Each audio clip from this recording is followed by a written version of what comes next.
fellow students, lecturers. My name is Lekhohanolo Reginald. For this lesson, I will be presenting a lesson on populations, density, and movement.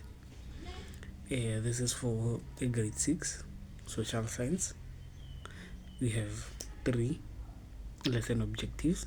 The first one will be that learners will be able to give reasons for population densities across provinces.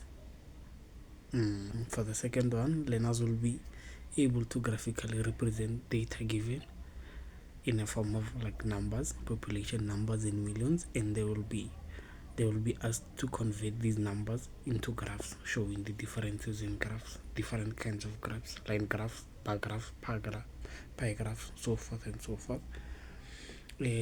For the third lesson objectives, the learners will be tasked to give solutions to mitigate rural-urban migration.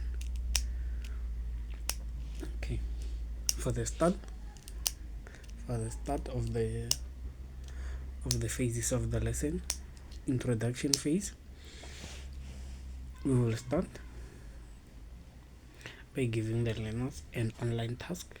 The learners will be asked to search for professional working careers by province, as well as the largest economic sectors of each province, as provinces differ by economy. If you were to look at the Mpumalanga is a mining town, like it's a mining city. The largest economic sector is coal mining. So Johannesburg would be different, such as the Northern Cape would be different. So this is what the learners will be tested, and when they do this, as they search, I as a teacher, as an educator, will be tasked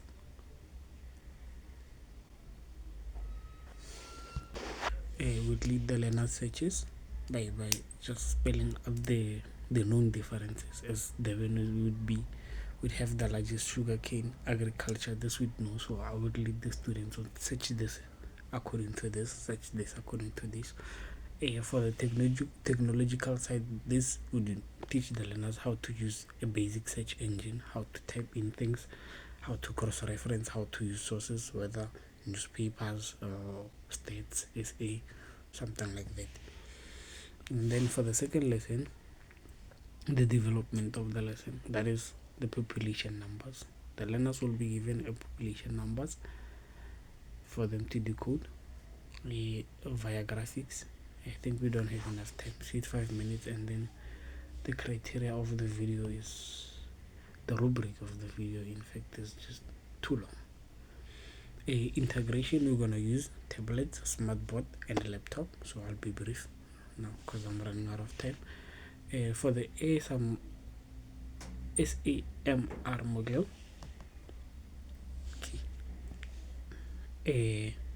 The differences here is that the learners will substitute a textbook with a computer search engine. So the scenarios that they would get in a textbook, we're gonna substitute that. We're gonna use scenarios on the search engine. And then for the development, the learners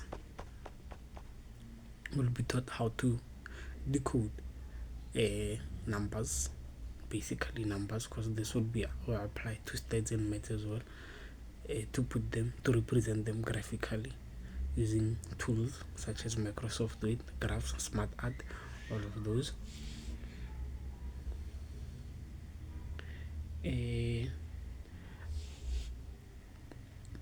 My role as a teacher would be leading the tool usage. As Microsoft Word, this is just like an app, but when you open it, the subsections like layout, design, this is where I'll be helping the students. So if you enter this, you're gonna find maybe a subsection that says graphs, or just leading them to use the correct tools, how to find the correct tools, and then they will learn how to use the tool themselves with the data that they have. Effectiveness, technology would be very effective in otherwise getting information that is not so limited to the textbook. So if you want to expand on a subject from a textbook and expand deeper and further into it, technology is the best way to go by it. Okay, inclusive teaching and differentiation. When we introduce this ICTs, we'll start from the basics. Search engines. These search engines will help the students that are not familiar with using maybe the keyboards, uh, how the system reflects, like takes instruction from what you type. Like a search engine, if you search like the best football player, it will give you many ratings of what would be considered the best football player. So very easy.